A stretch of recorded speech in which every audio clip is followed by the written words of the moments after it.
లేకుండా రాస్తే తాట తీస్తానన్నారు. భూ అక్రమాలు చేశాను గుమ్మనూరు జయరాం హెచ్చరించారు. ఎవరైనా తనపై ఏదైనా రాసేటప్పుడు అన్ని విధాలుగా ఆలోచించి రాయాలన్నారు. తాను కబ్జా చేస్తే తలదించుతా, లేకపోతే తల ఎత్తుతా అంటూ ఎమ్మెల్యే స్పష్టం చేశారు. నేను పోయిన తర్వాత అది ఇది అని చెప్పి రాస్తే మాత్రము మరి మీరే అన్నారు పట్టాల మీద పండు పెడతారు. మరి అది లేకున్నప్పుడు మీరు నిరూపించకపోతే పట్టాల మీద పండు పెట్టే కూడా నేను సిద్ధంగా ఉన్నాను. ఎందుకంటే నాకేం లెక్కలే, అన్ని విధాలుగా చేసి వచ్చినోడిని.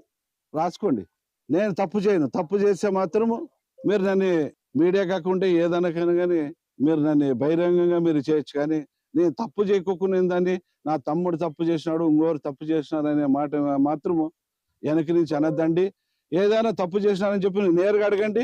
ఆ తప్పు ఏమన్నా చేసింటే నేను సరిదిద్దుకుంటా. తప్పు చేయకపోతే మాత్రం తాట తీస్తా. ఇది మరొకసారి హెచ్చరిస్తున్నా. నా పైన రాసేటప్పుడు కూడా ఎవరైనా కానీ అన్ని విధాలుగా ఆలోచన చేసి రాయండి. నేను కబ్జా చేస్తే మాత్రం తల వంచుతా, కబ్జా చేయకపోతే తల ఎత్తుకొని నడుస్తా. యువతకు 20 లక్షల ఉద్యోగాలు కల్పించే లక్ష్యం